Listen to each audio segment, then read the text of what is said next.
नमस्कार प्रिय मित्रों, मैं अंजू शर्मा संस्कृत जीवनम में आप सभी का स्वागत करती हूँ। तो मित्रों, जैसा कि हम लोगों का किरातार्जुनीय महाकाव्य जो चल रहा था, तो किरातार्जुनीय महाकाव्य में हम लोगों ने 2 श्लोकों का अध्ययन कर लिया था। तो उसी क्रम में मित्रों हम आज आगे बढ़ते हुए हम आपके समक्ष कुछ और श्लोकों को लेकर आए हैं। जैसे कि कल हम लोगों ने 2 श्लोकों को पढ़ लिया था, तो उससे आगे के जो 3, 4, 5 और 6 नंबर के श्लोक हैं उनको हम आप सभी के समक्ष लेकर आए हैं। तो आज हम इन श्लोकों के विषय में अध्ययन करेंगे।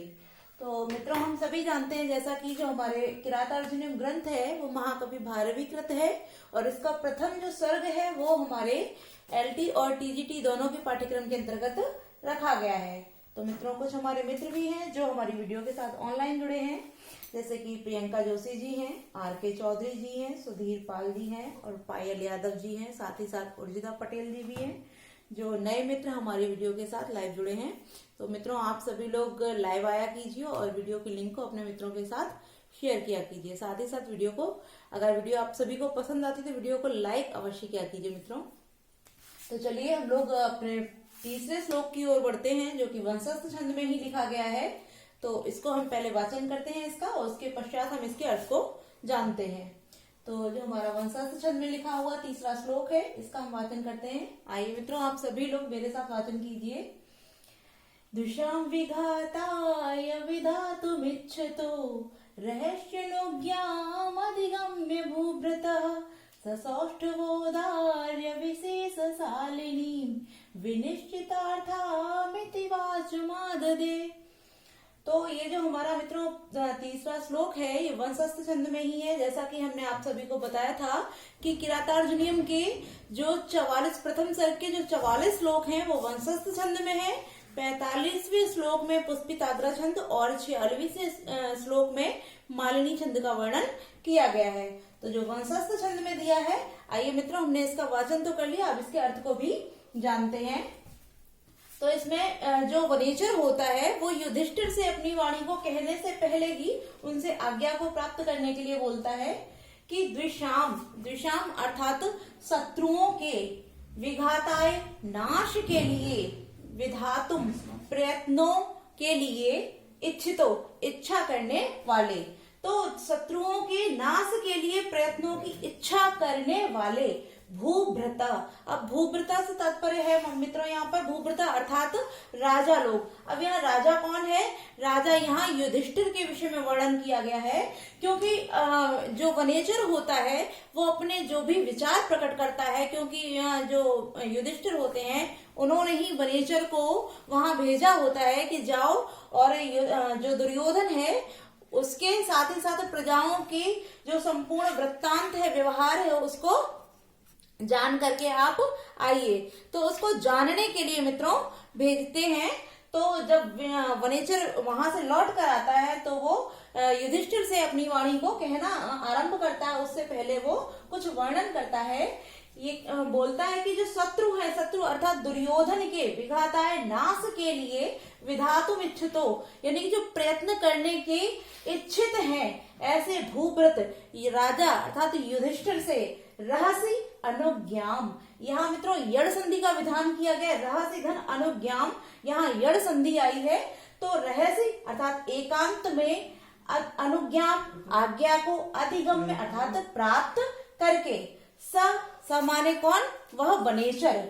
सौष्ठवोदार्य, सौष्ठवोदार्य, यहाँ सौष्ठम औदार्यम जो 2 शब्द दिए इनका अर्थ होता है मित्रों शब्द और अर्थ से, विशेष सारिणी, विशेषता से युक्त, यानी कि शब्द और अर्थ की विशेषता से युक्त, विनिश्चितार्था इति जो निश्चित अर्थ वाली है, जो अत्यंत प्रभावों वाली है, ऐसी वाचम, वाचम अर्थात वाणी को, आददे माने कहा, ऐसी वाणी को कहा। किसने कहा मित्रों? स माने वनेचर ने।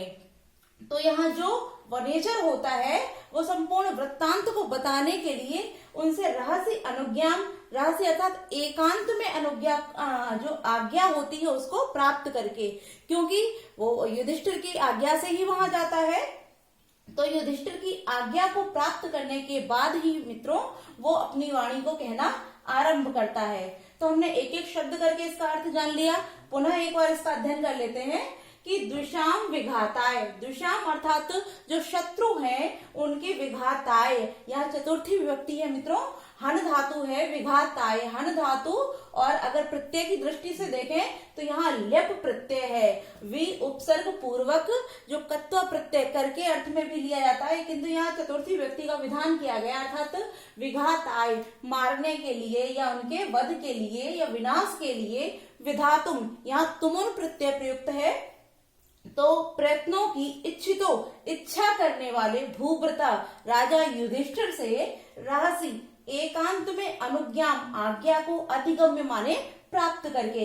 यहाँ पे मित्रों अधिगम्य में भी लेप प्रत्यय का प्रयोग किया गया है, क्योंकि जब कत्व प्रत्यय प्रयुक्त करते हैं और कत्व प्रत्यय से पूर्व मित्रों यदि कोई हम उपसर्ग का प्रयोग करते हैं वहां पर, तो वहां कत्व ना लगाकर हम लोग लेप प्रत्यय का विधान करते हैं। तो यहाँ लेप प्रत्यय का ही विधान किया गया है। और रहसी अनुज्ञान, इसमें मित्रों यड़ संधि है, तो शत्रुओं के विनाश के लिए और जो प्रयत्नों की इच्छा करने वाले राजा है, राजा कौन, युधिष्ठिर, उनकी एकांत में आज्ञा को पा करके समने वह बनेचर सौष्ठवोदार्य शब्द और अर्थ की विशेषशालिनी विशेषता से युक्त निश्चितार्थम इति निश्चित अर्थ वाली, इति माने ऐसी, वाचम माने वाणी को, आददे माने कहता है।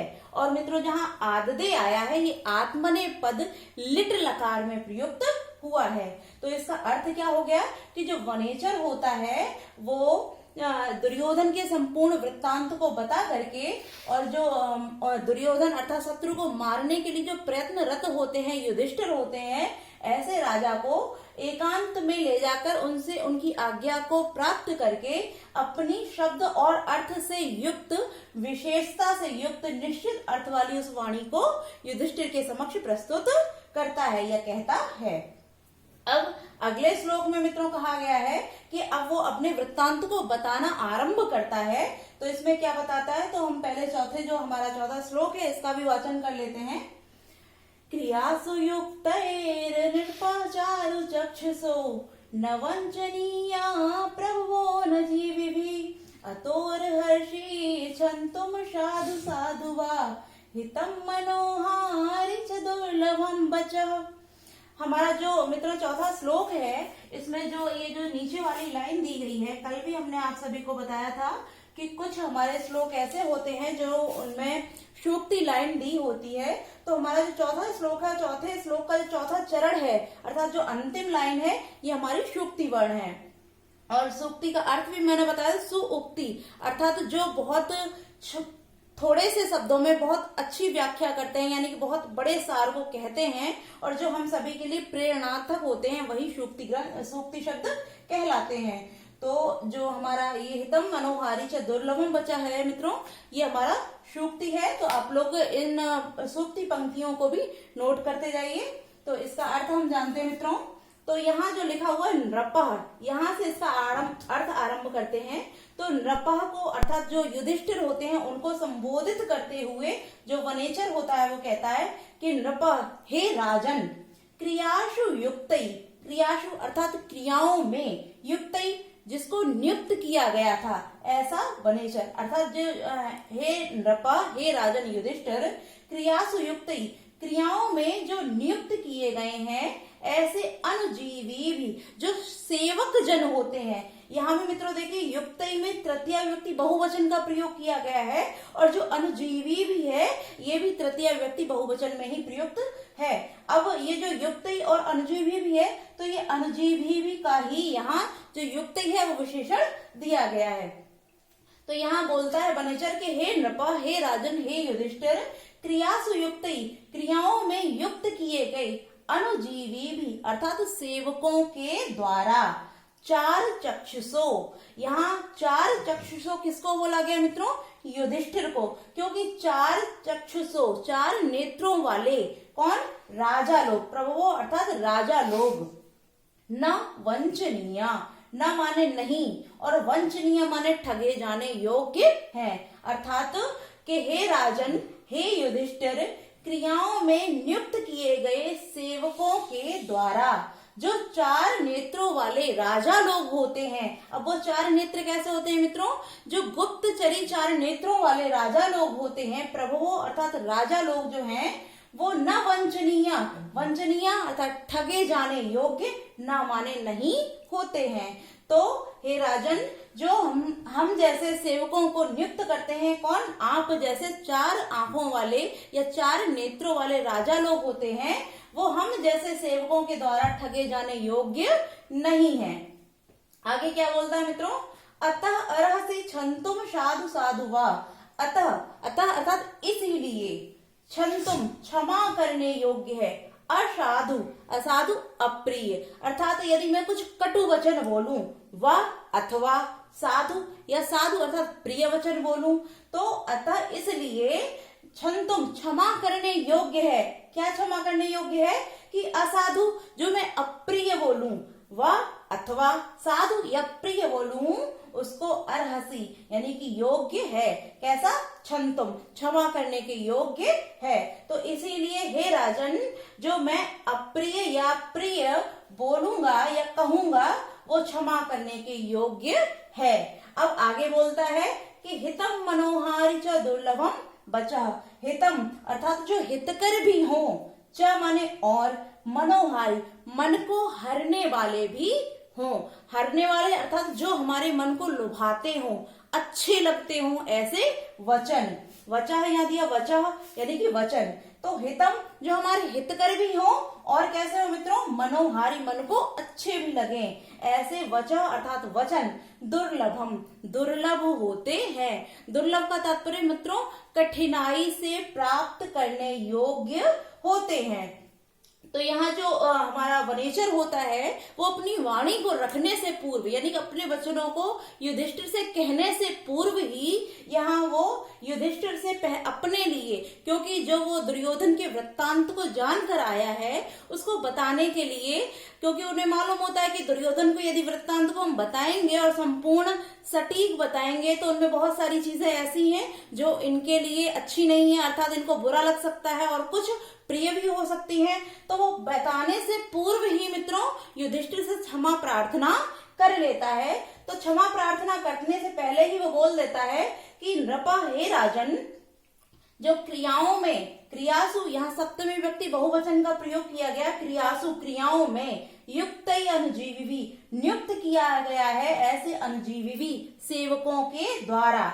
4 चक्षुषो प्रभवो, यहाँ 4 चक्षुषो 4 नेत्रों वाले अर्थात गुप्तचरी 4 नेत्रों वाले जो प्रभव अर्थात राजा लोग जो होते हैं, वो वंचनीय न, वंचनीय में मित्रों यहाँ अनियर प्रत्यय का प्रयोग किया गया है कि वंचनीय ठगे जाने योग्य न माने नहीं होते हैं।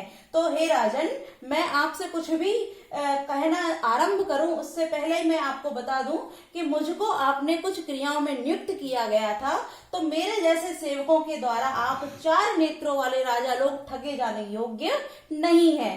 अतः इसीलिए साधु साधु व असाधु, साधु अर्थात प्रिय, व अर्थात अथवा, साधु प्रिय अथवा असाधु अप्रिय, यानी कि मैं प्रिय अथवा अप्रिय कुछ भी यदि कहता हूं तो उसको क्षन्तुम अर्हसि क्षमा करने के योग्य है। यानी कि मेरे मुख से यदि कुछ अप्रिय वर्ण निकलते हैं या प्रिय वर्ण निकलते हैं, तो आपके द्वारा वो क्षमा करने योग्य होने चाहिए।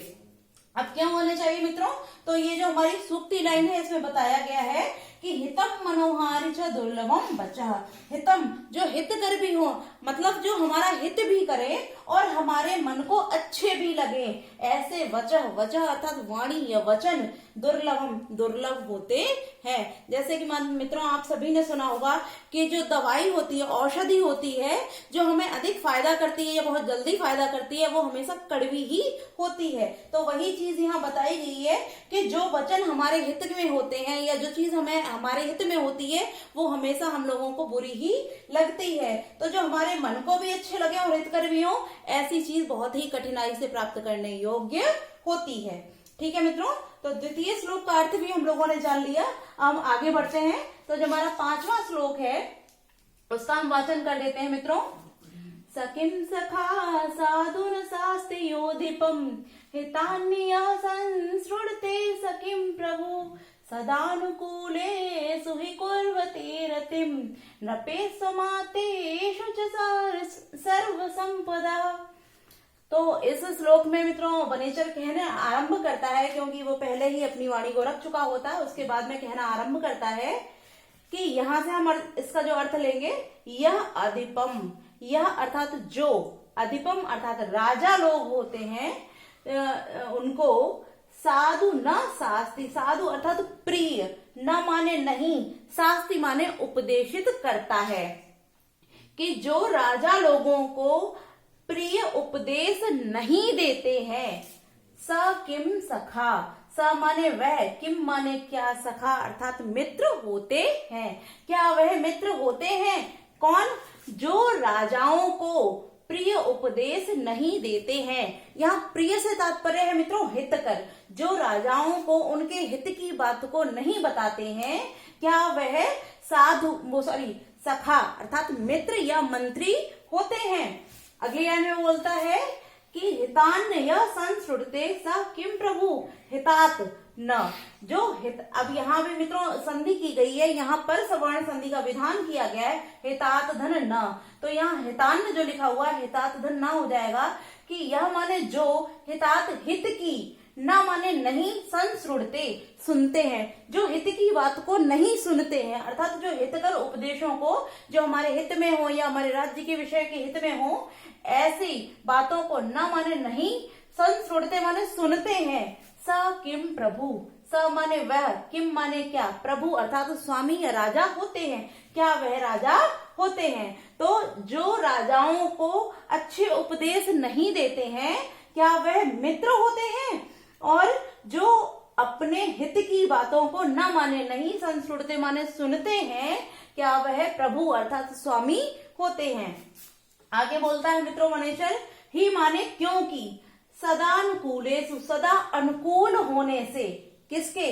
नृपेषु अमात्येषु, नृपेषु अर्थात राजाओं के, और अमात्येषु माने मंत्री, तो राजाओं और मंत्रियों के सदा अनुकूलेषु सदा अनुकूल रहने से, ही माने क्योंकि, कुर्वते माने करती है, रतिम माने अनुराग को, कौन? सर्व संपदा, जो सभी संपत्तियां होती हैं वो मित्रों क्या करती हैं? राजाओं और मंत्रियों के सदैव अनुकूल होने से ही रतिम माने अनुराग को करती हैं। एक बार पुनः इसको देख लेते हैं कि यो अधिपम, जो राजाओं को साधु न शास्ति, प्रिय उपदेश नहीं करते हैं, अर्थात प्रिय बातों को नहीं बताते हैं।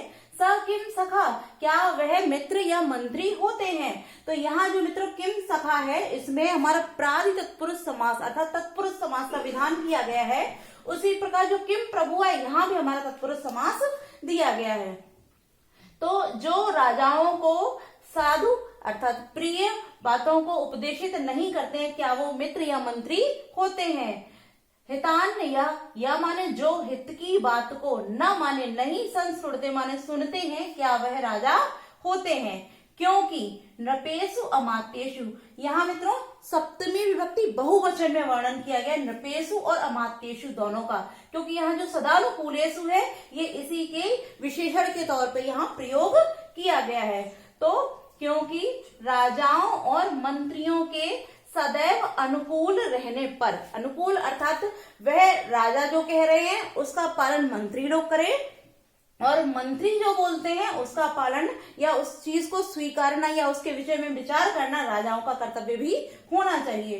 तो राजाओं और अमात्यों मंत्रियों के सदैव अनुकूल रहने पर ही क्या होता है मित्रों, जो सभी संपदाएं होती हैं वो हमेशा क्या करती हैं, अनुराग को करती हैं, अर्थात अनुराग या रति या प्रेम को प्रकट करती हैं। तो मित्रों जो हमारा सर्व संपदा है, यहाँ पर बहुब्रीहि कर्मधारय समास का प्रयोग किया गया है। अब हमारा जो अंतिम श्लोक रह गया इसको भी हम देख लेते हैं। निसर्ग दुर्बोधम बोध विक्लवः क्व भूपतीनां चरितं क्व जन्तवः तवानुभावो यम वेदयन्मया निगूढ़ तत्वं न्यवर्तम वेदुसाम। तो इसमें मित्रों क्या बोलता है तो जो वनेचर होता है वो कहता है निसर्ग, निसर्ग कहते हैं स्वभाव को, स्वभाव से ही दुर्बोध अर्थात जो जानने में कठिन होता है, दुर्बोध जिसको हम प्राप्त कठिनाई से करते हैं, तो स्वभाव से ही जानने में कठिन को माने कहाँ, भूपति नाम जो राजा लोग होते हैं उनका, चरितम माने चरित्र। हे राजन, जो स्वभाव से ही जानने में कठिन है, कहाँ, वो राजाओं का चरित्र। और यहाँ जो हमारा क्या नाम है वनेचर होता है वो अपने विषय में भी बताता है कि जो राजा लोग हैं कहाँ उनका चरित्र, क्योंकि जो कठिनाई से जानने योग्य है।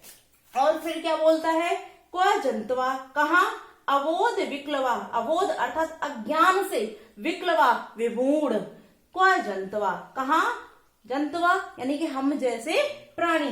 तो यहाँ वनेचर अपनी सरलता को बताता है और जो राजा लोग होते हैं उनके चरित्र का कितना महान वर्णन करते हुए कहता है कि स्वभाव से ही जानने में जो कठिन होता है, कहाँ, तो वो राजाओं का चरित्र। और अबोध यानी अज्ञान से विक्लवा जो विमूढ़ है, कहाँ, जंतवा, कहाँ, हम जैसे प्राणी जो वन में विचरण करते हैं, कहाँ, हम जैसे लोगों की बुद्धि। तवानुभावो यम वेद यन्मया निगूढ़ तत्वम न्यवर्त विदुषाम, निगूढ़ तत्वम, अब यहां से बोला गया कि निगूढ़ तत्वम जो छिपे हुए रहस्यों को, न्यवर्तम अर्थात न्याय के मार्ग से, वर्तम अर्थात मार्ग से, विदुषाम शत्रुओं के, अर्थात जो शत्रु लोग हैं उनके छिपे हुए रहस्यों को न्याय के मार्ग से, यन मया यत मया जो मेरे द्वारा, मया अर्थात मेरे द्वारा, अवेदी माने जाना गया है, अवेदी अर्थात जो जाना गया है, तब अनुभावो अयम, अयम अर्थात यह, तब माने आपका ही, अनुभाव अर्थात प्रभाव है। तो यहाँ युधिष्ठिर से वनेचर बोलता है कि हे महाराज, कहाँ तो स्वभाव से ही जानने में कठिन जो राजा लोग हैं उनका चरित्र होता है, और कहाँ मुझ जैसे अज्ञानी जो कैसे होते हैं, अज्ञान से विमूढ़ होते हैं, कहाँ हम जैसे प्राणियों की बुद्धि। फिर भी जो शत्रु है, जो अर्थात दुर्योधन है, उसके निगूढ़ तत्वम छिपे हुए रहस्यों को नीति मार्ग से जो मेरे द्वारा जाना गया है, नए वर्तमान नीति मार्ग से, यन्मया मेरे द्वारा, यहाँ तृतीय व्यक्ति, अस्मद का तृतीय व्यक्ति का रूप यहाँ प्रयुक्त है, मया मेरे द्वारा, यत माने जो, अवेद माने जाना गया है, अयम यह सब कुछ, तब अनुभावो आपका ही प्रभाव है। हे राजन, ये सभी आपका प्रभाव है। यहाँ जो तब है ये युष्मद का षष्ठी व्यक्ति का रूप प्रयुक्त किया गया है। तो मित्रों, आज हम लोगों ने किरातार्जुनीयम के 4 श्लोकों का अध्ययन किया और मुझे पूरी उम्मीद है कि आप सभी को ये सारे श्लोक बहुत अच्छे से समझ में आ गए होंगे। साथ ही जो हमारा निसर्ग दुर्बोध है, इसमें मित्रों तृतीय तत्पुरुष समास